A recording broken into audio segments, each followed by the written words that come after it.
আসসালামু আলাইকুম। Authentic educational centre থেকে সবাইকে স্বাগত জানাচ্ছি।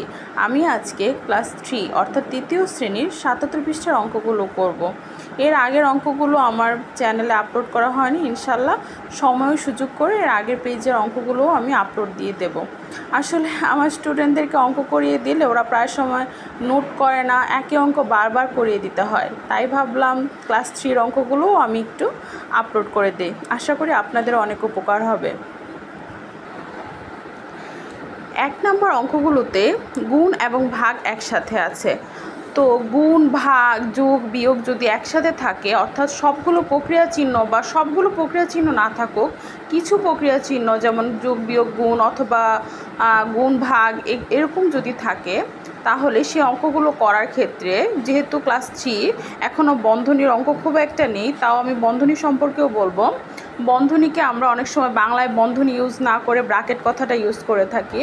ব্র্যাকেটের ক্ষেত্রে প্রথমে হচ্ছে এটা হচ্ছে প্রথম বন্ধনী। যদি আমরা অঙ্ক করার ক্ষেত্রে, সরল অঙ্ক করার ক্ষেত্রে এরকম বন্ধনী দেখি, তাহলে আগে প্রথম বন্ধনীর কাজটা করব, তারপর দ্বিতীয় বন্ধনী, এটাকে দ্বিতীয় বন্ধনী বলে, আরেকটা হচ্ছে তৃতীয় বন্ধনী। কিন্তু ক্লাস 3-তে এরকম বন্ধনীর খুব একটা অঙ্ক নেই। 4 এবং 5 ইনশাল্লাহ আশা করি তোমরা পাবে। আর যদি নতুন কারিকুলাম চেঞ্জ হয় তাহলেও ইনশাল্লাহ তোমরা এরকম বন্ধনীর সরল অঙ্ক পাবে। তো আচ্ছা, যেহেতু তোমরা ক্লাস 3, তোমাদেরকে এতটা জটিল করেও বুঝাবো না। আচ্ছা, তোমরা এখন ভালো করে খেয়াল করো। যদি গুণ এবং ভাগ একসাথে থাকে তাহলে সবসময় আমরা ভাগের কাজটা করব। যে দুইটা সংখ্যার মধ্যে ভাগ চিহ্ন আছে তাদের কাজটা আগে করে ফেলবো, তারপর গুণের কাজে যাব। তাহলে আমি দেখো 1 নম্বর অঙ্কটা কিভাবে করেছি।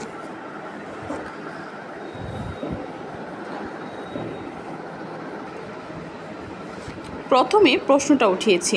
প্রশ্নটা ওঠানোর পর আমি খালি ঘর দিয়েছি, যেহেতু এটা প্রশ্ন ছিল খালি ঘর পূরণ করো, মানে খালি ঘরে কত হবে। ওকে, তারপরের লাইনে, দ্বিতীয় লাইনে আমি বা লিখেছি। বা লিখে এই যে ভাগের কাজটা আমি আগে করব।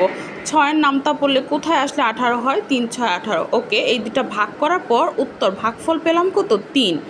এই 3-এর সাথে এখন যে আমাদের অবশিষ্ট অংশটা রয়ে গেছে গুণ 7, সেটা লিখব, আর সমান চিহ্নটা যেভাবে আছে সেভাবেই দিব। তারপর লাইনে 7 আর 3 গুণ করলে 3 7 21 সমান সমান হচ্ছে খালি ঘরের মান। এখন 3-এর নাম তো পড়লেও পারো, 7-এর নাম তো পড়লেও পারো, তবে আমি বলবো যে নামটা আমাদের দৈনন্দিন জীবনে আমরা যদি নামটা মুখস্থ পারি তাহলে অঙ্কগুলো, গুণ অঙ্ক, ভাগ অঙ্ক করতে অনেক ইজি হয়ে যায়। তাই তোমরা চেষ্টা করবে যে ক্লাস 3-এর স্টুডেন্টরা অন্তত পক্ষে 15 পর্যন্ত নামটা মুখস্থ রাখার চেষ্টা করবে। ওকে, তাহলে আমরা এখন খালি ঘরে মান পেয়ে গেলাম। এখন আমি প্রশ্নটার মধ্যে যে আমাদের খালি ঘরটা দিয়েছিল, আমি এখন পুরো প্রশ্ন লিখব। 18 ভাগ 6 গুণ 7 সমান সমান হচ্ছে 21। আমাদের যে ফার্স্টে খালি ঘরটা দিয়েছে, এই ফার্স্টের খালি ঘরের জন্য আমার এই পুরো অঙ্কটা করতে হয়েছে। এই পুরো অঙ্ক করে খালি ঘরে মান পেয়েছি। তাহলে আমরা খালি ঘরে মান আগে বের করব, তারপর হচ্ছে আবার এভাবে প্রশ্নটা লিখে উত্তরটা দিয়ে দেব। তারপর এখন আমি 2 নম্বর অঙ্কে যাচ্ছি। 2 নম্বর অঙ্কেও সেম একই রকম, 42 ভাগ 7 গুণ 8 সমান খালি ঘর। ওকে, সেম আমরা 1 নম্বর অঙ্কের মতো। তোমরা চাইলে আমার এই 2 নম্বর অঙ্কটা আমারটা না দেখে তোমরা নিজেরা একবার ট্রাই করতে পারো, 1 নম্বর অঙ্কটা যদি ভালোভাবে বুঝতে পারো। আর যারা ভালোভাবে বুঝতে পারোনি তারা আবার খেয়াল করো 2 নম্বর অঙ্কটাতে। 42 ভাগ 7, আমি 7-এর নামটা পড়বো, যেহেতু ভাগ আমি একটু আগেও বলেছি গুণ, ভাগ, যোগ, বিয়োগ যদি একসাথে থাকে তাহলে আমরা ভাগ, যে দুটো সংখ্যার মধ্যে ভাগ আছে সে ভাগের কাজটা আমরা আগে করব। তাহলে 7-এর নামটা পড়লে 6 7 42 লিখলাম, উত্তর 6 গুণ বাকি অবশিষ্ট অংশ 8 লিখলাম সমান খালি ঘর।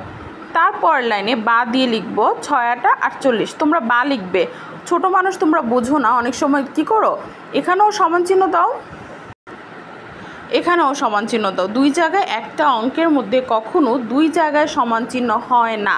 তাই তোমরা এখানে বা লিখবে, আর অঙ্কের মধ্যে যে সমান চিহ্নটা আছে সেটা সমান চিহ্নের জায়গায় লিখবে, সমান খালি ঘর। তারপরের লাইনে আমরা কি লিখব? 6 আর 8 গুণ করলে 6 8 48 সমান খালি ঘর। তারপর আবার সেম আমরা প্রশ্নটা উঠাবো, সুতরাং দিয়ে প্রশ্নটা উঠাবো। 42 ভাগ 7 গুণ 8 ইজ ইকুয়াল টু বা সমান সমান 48। ঠিক আছে, তাহলে আমরা 3 নম্বর অঙ্কে যাই। এবার 3 নং অঙ্কটা খেয়াল করো। 3 নং অঙ্কতে কি আছে 15 গুণ 5 ভাগ 3 ইজ সমান সমান খালি ঘর। আচ্ছা, আমি একটু আগে বলেছিলাম যে আগে ভাগের কাজ করতে হবে, তাহলে এখন যদি ভাগের কাজ করি 5 আর 3-এর মধ্যে ভাগ চিহ্ন আছে। এখন 3-এর নামটা যদি আমি পড়ি কোথাও কিন্তু 5 আসে না। 3 একে 3, 3 দুগুণে 6 বড় হয়ে যায়। তাহলে এখন ভাগ না গেলে আমরা কি করব? যদি ভাগ না যায় ভাগকে কিন্তু আরও একটা পদ্ধতিতে লেখা যায়। কিভাবে? তাহলে চলো দেখে নে। বা লিখব 15 আছে, 15 লিখলাম, গুণ চিহ্নর জায়গায় দিলাম। এখন যদি কোনো সংখ্যা ভাগ না যায় তাহলে ভাগ চিহ্ন আরেকটা কথা বলে নিই, ভাগ আরও কীভাবে লেখা যায় 5 ভাগ 3 এভাবে যেরকম লেখা যায়, আবার এই যে এইরকমভাবেও লেখা যায়। উপরে 5, তারপরে ভাগ চিহ্নের পরিবর্তে একটা লম্বা দাগ, এটাকেও ভাগই বলা হয়। তারপরে নিচে হচ্ছে পরের সংখ্যাটা, দ্বিতীয় সংখ্যাটা নিচে বসবে। তাহলে আমাদের যেহেতু এখন 3-এর নামটা পরে 5কে ভাগ যাচ্ছে না, তাই আমরা এভাবে লিখব 5 ভাগ 3, ওকে, সমান সমান খালি ঘর। এখন তার পরের লাইনে যে কি করব, 5কে 3 দ্বারা ভাগ যায়নি, কিন্তু এখন তো আমার অঙ্কের মধ্যে আর কোনো ভাগ চিহ্ন নাই। তাহলে এখন আমি কি করব, এই 3-এর নামটা পড়ব। 3 কিন্তু নিচের সংখ্যা, 3 নিচে আছে এবং এখানে 15 সংখ্যাটা কিন্তু উপরে আছে। কারণ যে কোনো সংখ্যার নিচে মনে মনে 1 থাকে, যদি আমি সেটাকে ভগ্নাংশ চিন্তা করি। ঠিক আছে, এখন আর ভগ্নাংশ বলবো না, কারণ ভগ্নাংশ কি তোমরা এখনও জানো না। ওকে, আমি 3-এর নামটা পড়ছি। 3 একে 3, 3 দুগুণে 6, 3 তিরিকা 9, 3 চারা 12, 3 পাঁচা 15। তাহলে 15কে 3 দ্বারা ভাগ করলে উত্তর কত হয়? 5। তাহলে এই যে এইরকম তুমি বলতে পারো যে এভাবে আমি কাটা দিলাম কেন? এগুলো কাটা না, ভাগের নিয়ম। ভাগ করার সময় বড় ক্লাসে যখন উঠবা অনেক অঙ্ক দেখবা যে ভাগ যে সংখ্যাকে যে সংখ্যা দিয়ে ভাগ করব, দুইটা সংখ্যাকে এভাবে দাগ দিয়ে কাটতে হয়, আড়াআড়িভাবে দাগ দিয়ে কাটতে হয়।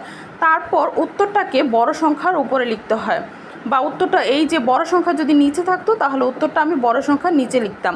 যেহেতু আমার বড় সংখ্যাটা উপরে আছে তাই 3 পাঁচা 15, উত্তরটা 5 হবে উপরে, আর 15কেও কেটে দিব, 3কেও কেটে দিব। তার মানে হচ্ছে কি 15 আর 3 দোনোটাকে একে অপরের সাথে ভাগ করেছি। তাহলে 15কে 3 দিয়ে ভাগ করলে উত্তর কত হবে? 5। তাহলে উপরে 5 এবং এখানে আরেকটা 5, 5 আর 5 গুণ করব।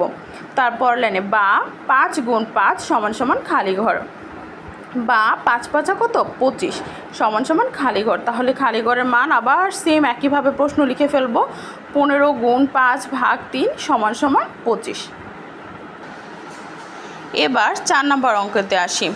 72 ভাগ 8 গুণ 10 সমান সমান খালি ঘর। 72 আর 8, আমি 8-এর নামটা পড়ে দেখব 72কে 8 দিয়ে ভাগ যায় কিনা। হ্যাঁ, 8-এর নামটা পড়লে 8 নং 72 হয়। তাহলে ভাগ গিয়েছে, তাই আমাকে আর আগের অঙ্কটার মতো এভাবে ভাগ চিহ্ন এভাবে লিখতে হয়নি, উপরে নিচে করে লিখতে হয়নি। যেহেতু ভাগ গিয়েছে তাই আমি লিখে ফেলেছি 8 নং 72। তাহলে 9 লিখে ফেললাম, গুণ চিহ্ন, এই গুণ চিহ্নটা এখানে হয়েছে, আর এই যে 10 সমান সমান খালি ঘর, বা 9 10 90 সমান সমান খালি ঘর। তো উত্তর পেয়ে গেছি খালি ঘরে, তাই আবার প্রশ্নটা লিখে খালি ঘরের মান কত দিব? 90। ওকে, আজকে এই পর্যন্তই। আল্লাহ হাফেজ।